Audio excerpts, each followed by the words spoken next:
Hey everyone, this is the Mike Machine 1, and this is my review of Iron Man and Hulk Heroes United.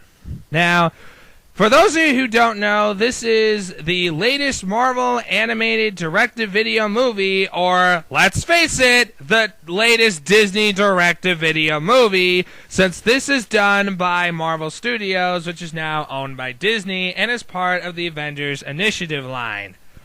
Now, basically, the plot is Iron Man and Hulk team up.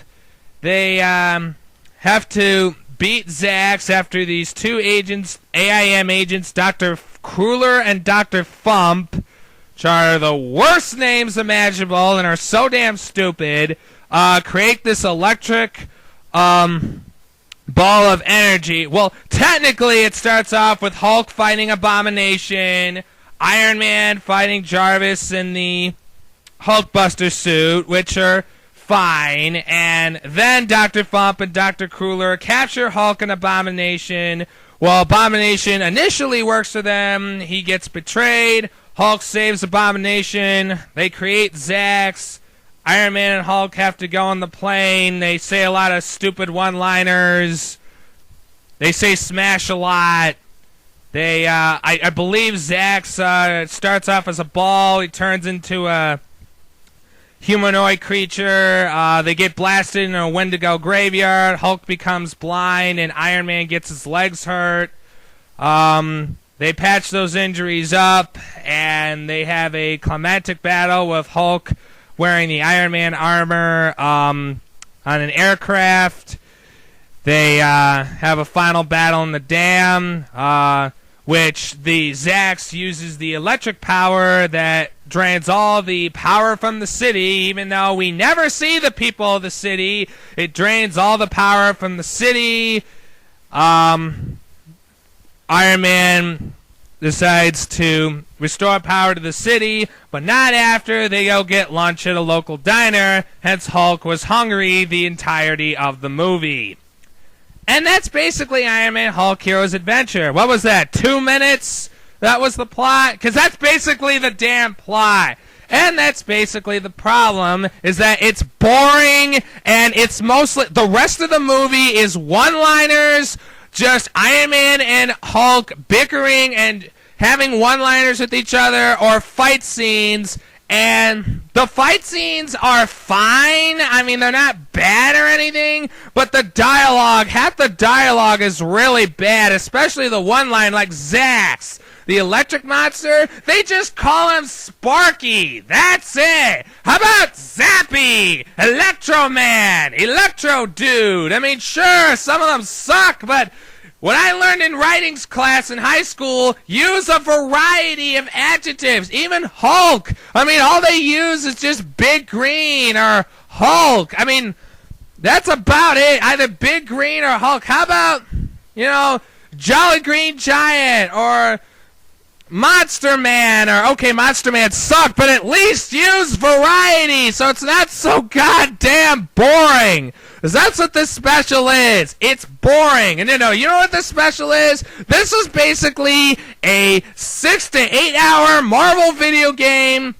Because it's got the cel-shaded graphics. And most of the talking scenes just seems like cutscenes. And when they turn into the movie, they just added an extra 10 minutes of boring-ass dialogue between Iron Man and Hulk. And all the fight scenes just wish that you were playing a video game. They even says it's better than a video game. No, it's not. If you would have had some somewhat decent controls, it would have been an alright Marvel game. I mean, it would have been a 6 to 8 hour game. It would have been a great video game, but you would have made $40.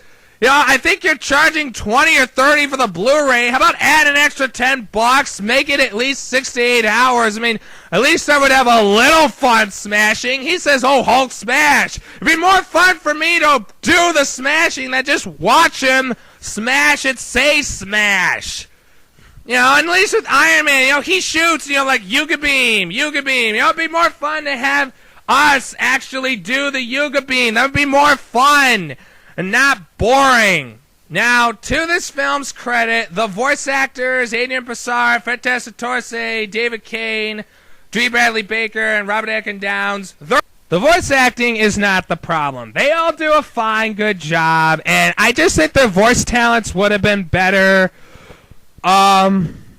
if this was a video game. Although one thing I have to complain is that I'm not going to lie, I couldn't tell who was Dr. Fump and who was Dr. Cruller and who D. Bradley Baker or Robert Eckett Downs was. Normally I could tell the difference between voice actors, but I couldn't tell who D. Bradley Baker was and who Robert Eckett Downs was. I knew that he was Abomination, and I knew D. Bradley Baker was Zax, but I didn't know which one of the AIM agents, and that might confuse kids who don't know who the hell the AIM agents are, and it doesn't matter because they're only there just to release Zax. I'm not even kidding. Once they create Zax, they're never seen again, basically.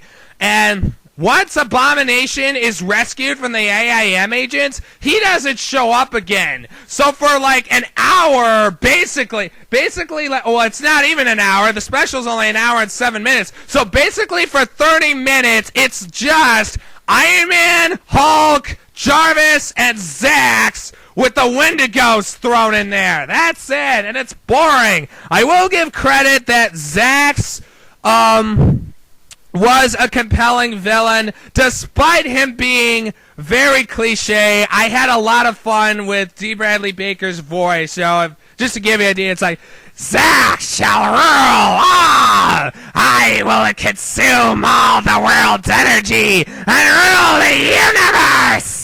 I mean, it's a fun voice to listen to. So that was a fun voice performance to listen to, and I had a lot of fun imitating. Actually, I was so bored that I just paused the movie and just started imitating the voice, because that's how bored I was. And I shouldn't be bored when watching Iron Man and Hulk, you know, smashing things. I shouldn't be bored. I mean, honestly, I watched this movie late at night, and I honestly felt like it was 2 hours, when in reality it was only 54 minutes when I eventually said, like, I think it was the point where Zax's saying, you humans are inferior, but I am superior! And like, oh my god, he's rhyming, I'm so done.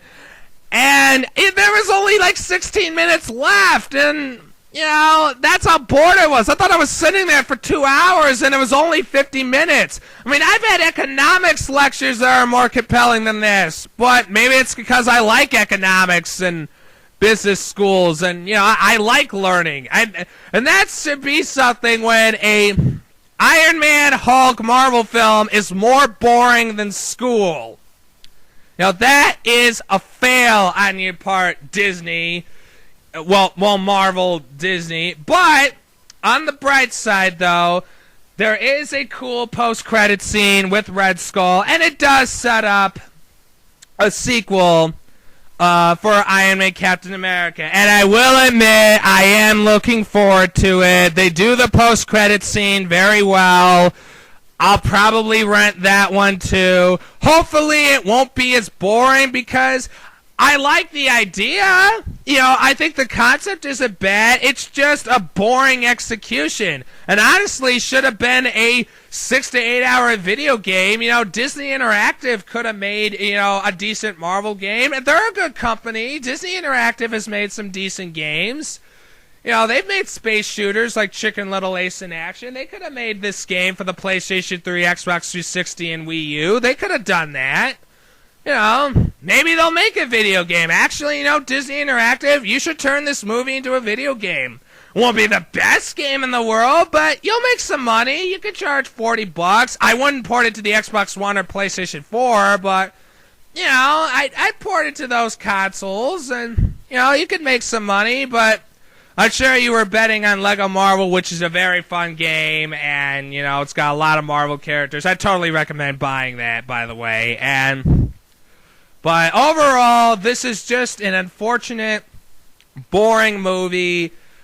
I will admit that this is primarily targeted probably for a younger audience. So if you're a die-hard Hulk Iron Man fan, I would probably skip it. If you're a young kid who can't watch Avengers Assemble or Hulk Agents of Smash, I'd say check it out if you're like a young kid. For a young kid, honestly, it's fine. It's good enough for a kid. But if you're an older viewer or adult that really likes the Marvel Cinematic movies, I actually watched this with my mother, who is a big fan of the Marvel Cinematic Universe, especially Iron Man 3 and Thor Dark World. And the shocking thing is, while I didn't love Thor Dark World, at least I wasn't bored. I mean, I may have not liked Darcy's performance, or I may have not liked Eric Selvin going crazy, but at least I wasn't bored. Iron Man 3, that's like a 2.5 hour, 3 hour movie. At least I wasn't bored. A movie that's only half or maybe even a third the length of the Avengers or Iron Man 3 or Thor Dark World, and I was bored out of my mind with basically the only thing keeping me going was the voice acting and Zax as a whole. I actually did like the Zax character, despite him being a poorly written villain. You know, just I had fun with him, and there is a good post-credit scene with Red Skull, and they do set up a sequel with Iron Man and Captain America, so you did that well. You know, I am looking forward to the sequel, so there is a bonus feature with Joe Quesada of the Marvel team-ups, and if you're a diehard comic book fan, that's interesting to, you know, look into, like the Marvel history. That's probably my only recommendation for a rental. If you want to rent this, just watch the Joe Quesada thing, because it does give you a good comic book, discussion.